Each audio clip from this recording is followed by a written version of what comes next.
TV 오늘 나눠볼 얘기는 책인데요. 이 책입니다. 비블리아 고소당 사건 수첩 4권입니다. 4권. 시오리코 씨와 두 개의 얼굴이라는 책이고요. 이게 전체 이제 이 비블리아 고소당 사건 수첩에 일단 쭉 일관되게 이어지는 이제 시리즈잖아요. 1, 2, 3, 4, 5, 6, 7, 8 이렇게 나가니까요. 근데 이 시리즈 중에서 굉장히 중요한 어떠한 이 권이 됩니다. 4권이. 이제 여기에서 시오리코 씨의 어머니가 등장하거든요. 주인공 시오리코 씨의 헌채팡 주인 시오리코 씨의. 근데 이제 그 어머니하고 이제 시오리코 씨하고의 어떠한 숨겨진 어떤 가족 관계.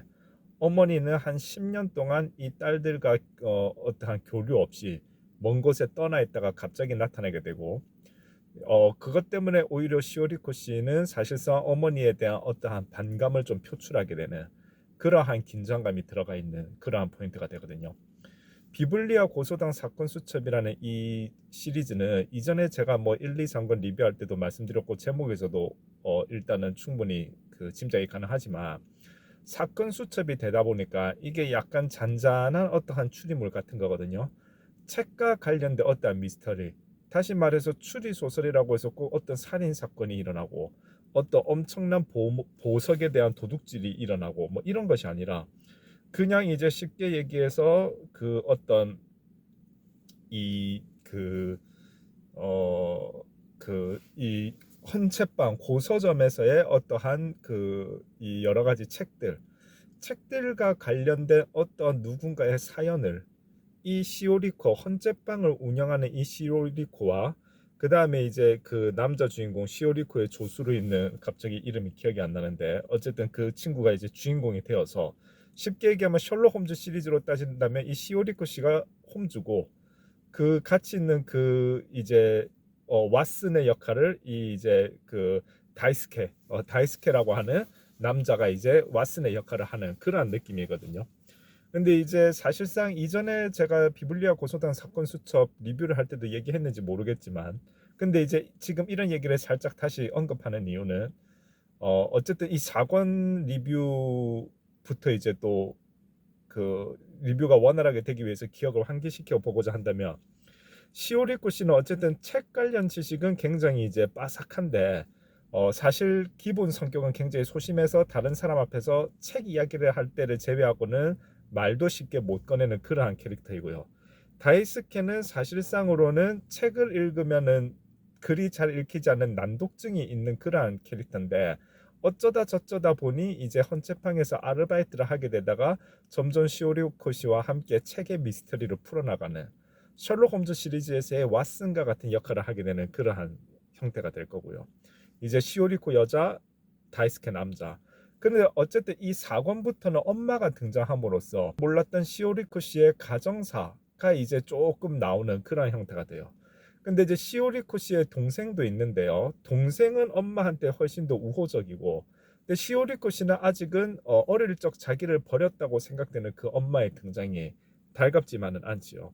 근데 이제 4권에서는 어쨌든 책과 관련된 여러 가지 사건들이 일어나서 그것들을 풀어내는데 무슨 뭐 금고 열쇠를 찾아가지고 뭐 그거를 열면은 이제 뭐 안에 어떠한 희귀한 뭐 판본의 책이 있다라든가 뭐 그런 식으로 해서 뭔가가 이제 스토리가 진행되는데 사실상 추리 그 자체가 진행되는 그것도 이 책의 의미이긴 하겠지만은 사실 우리 왜 마블 영화 보면은 갑자기 어떤 히어로가 등장하면서 이제 왜 마블이든 DC든 간에 예를 들어서 옛날에 제가 봤던 게 뭐 배트맨 비긴스라는 영화인가?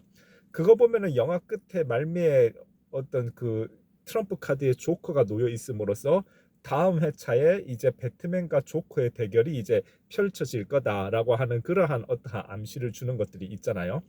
혹은 뭐 그 영화는 지금 이제 제목이 기억이 안 나서 저기 기억이 안 나는데 아무튼 우리 마블 시리즈도 항상 마지막에 쿠키 영상이나 이런 거 보면은 다음번에 어떠한 시리즈가 이어질지 슬 암시를 깔아 놓잖아요. 그것처럼 이제 시오리코 씨의 어머님이 등장하면서 시오리코 씨하고 여러 가지 어떠한 이 추리 안에서의 어떠한 갈등 구조를 이 스토리 안에서 또 갈등 구조가 일어나게끔 함으로써 이제 큰 틀에서는 앞으로 이 책의 스토리가 시오리코 씨하고 어머님하고의 그 어떠한 갈등이 또 큰 틀에 있어서 또 그 왜 그러한 어떠한 어머님은 이 딸들을 떠나보낼 수밖에 없었는지, 딸들을 버리고 떠날 수밖에 없었는지 예전에, 그리고 10년 동안 나타나지도 않았던 그러한 것들이 이제 어떠한 미스테리로서 이제 제시가 되면서 점점 이 미스테리도 함께 풀려나간다라고 하는 그러한 암시를 하게 돼요. 그러면 우리는 예측 가능하겠죠. 이 시리즈가 끝날 때쯤에는 어찌되었건 뭔가가 아름다운 훈우나 엄마의 어떠한 깊은 뜻이 있었고, 그래서 가족들 간의 어떠한 사랑이나 또 서로 사랑하기 때문에 때로는 어떤 실망도 더 크게 다가올 수 있는 그러한 부분들, 그거를 극복하는 그러한 큰 틀의 스토리가 진행되겠구나라고 하는 그러한 짐작을 해볼 수가 있습니다. 근데 시오리코 씨와 시오리코 씨의 이 엄마나 둘 다 이제 공통점은 두 사람이 이제 굉장히 닮아 있는데요. 일단 둘 다 책에 대한 박사들이고, 그런데 이제 이 비블리아 고소단 사건 수첩이라고 하는 이 소설 자체가 책에 대한 미스테리를 풀어내면서 거기에 얽혀 있는 어떠한 인간적인 스토리들을 파헤쳐 나가고, 그럼으로써 어떤 즐거움이나 감동을 주는 그러한 형태로 흘러가는 작품인데요. 그렇게 되다 보니까 시오리코 씨도 그렇고 시오리코 씨 엄마도 그렇고 어쨌든 책에 대한 지식은 빠삭하다. 근데 사고는 어쨌든 실질적으로 존재했던 일본의 유명한 추리 작가 에도가 람포, 그 에도가 람포에 대한 작품을 놓고서 이제 미스터리를 풀어나가는 그 과정이 되는데, 그런데 여기에서 이제 시오리코 씨의 두 개의 얼굴이라고 하는 이 부제가 붙어 있지요. 결국 이 책을 보면은 시오리코 씨가 왜 두 개의 얼굴이냐라고 하면은 그거랑 비슷한 거죠. 이를테면 이제 지금 나오는 예를 들면 DC 코믹스의 슈퍼맨은 어떠한 캐릭터인지 제가 요즘은 잘 안 봐서 잘 모르겠는데, 예전에 제가 어렸을 때 진짜 나왔던 그 슈퍼맨 시리즈에서의 슈퍼맨은 기자 클라크는 약간 뭐랄까 약간 이제 좀 어수룩하다 뭐 어수룩하고 굉장히 인간적인 캐릭터인데 진짜 막 슈퍼 히어로가 될 수 없을 것 같고, 그런데 막상 이제 쉽게 얘기해서 지구를 지키기 위해서 갑자기 슈퍼맨으로 변신하면은 누구보다 강인한 남자로 변신하는 그런 두 개의 얼굴을 가지고 있잖아요. 약간 시오리코 씨가 비슷해요. 평소에는 굉장히 소심하고 굉장히 연약하고 굉장히 착하기만 할 것 같은데 어떠한 책에 대한 미스테리를 풀어낸다라고 하는 관점에 있어서는 상당히 이제 예리하고 머리가 스마트하고 굉장히 꼼꼼한 사람으로 치밀하게 뭔가 문제를 해결해낸다. 그러한 측면에서 이제 두 개의 얼굴이라고 볼 수 있을 텐데, 사실은 지금 이 관점에서는 사실 시오리코 씨는 그 시오리코 씨의 엄마의 어떠한 특성을 그대로 닮아 있다. 근데 엄마는 나이가 좀 더 많다 보니까 이 책에서 보면은 시오리코 씨보다 한 걸음 더 나아가서 어떤 그 이 시오리코 씨와 그 아까 그 남자, 그 이제 아까 셜록 홈즈로 치면 왓슨과 같은 인물이 있다고 그랬죠. 제가 이름 또 까먹었는데 이 뭐랄까 이제 그 다이스케, 시오리코 씨와 다이스케가 의뢰받은 사건을 해결해 나가는 데 있어서 시오리코 씨의 엄마가 갑자기 등장을 해서 이게 힌트인지 혼란을 주는 것인지는 모르겠는데 슬쩍슬쩍 시오리코 씨를 적절히 어떠한 도발할 때는 도발하고 힌트를 흘려줄 때는 힌트를 흘려주면서 약간 뭐랄까 이들을 마리오네트 인형처럼 조정하는 듯한 그러한 느낌을 보여주는 장면들이 있어요.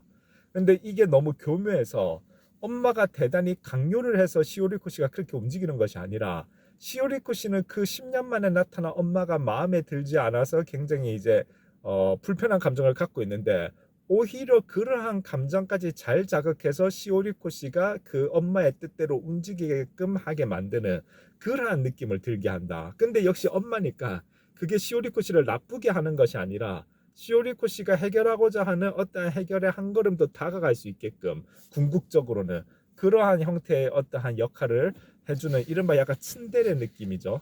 그러한 느낌으로 좀 해석되어지지 않나 이렇게 판단이 되고요. 결론적으로는 그러하다는 판단이 들고, 그래서 이제 어떠한 그런 좀 팽팽함이 있는 그래서 사실상으로는 시오리코 씨와 이제 우리 다이스케가 직접적으로 해결해 나가는 그 사건을 풀어내는 거 그거 자체도 당연히 포인트이긴 하겠지만 사실은 엄마라는 인물이 등장함으로써 시오리코시 기준에는 아직은 이제 약간의 빌런 같은 느낌입니다. 사실은 이제 궁극적으로는 빌런이 아닌 게 되겠죠.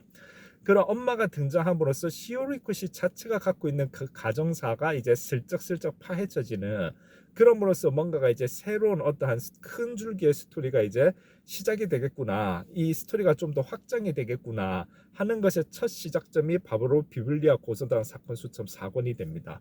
그래서 이제 이러한 관점에서 이제 상당히 이제 재밌는 책이 될 것이고요.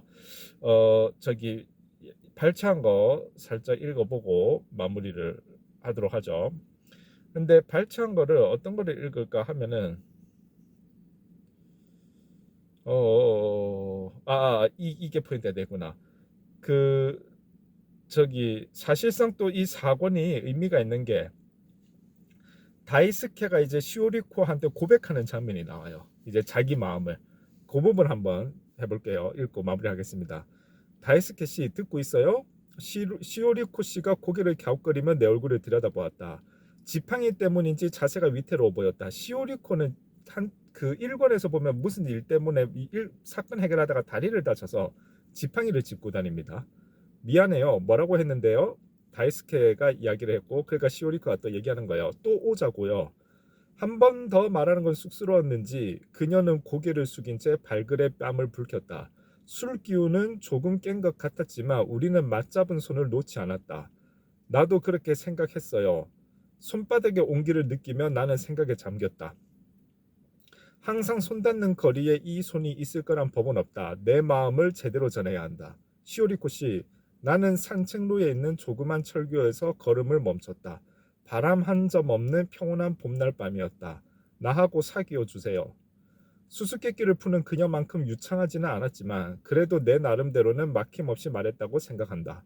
좋아합니다. 이렇게 이제 들어가는 이 다이스케가 시오리코에게 마음을 고백하는 이 엄청난 장면이 있는 회차이기도 하고요.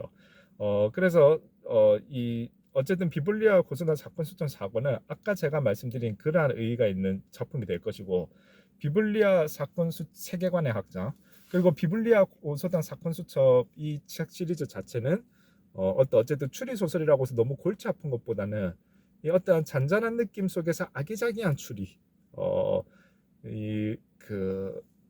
그리고 약간 잔잔하고 아기자기한 긴박감 뭐 그런 정도를 추구할 때 딱 읽기 좋은 책입니다. 네, 감사합니다.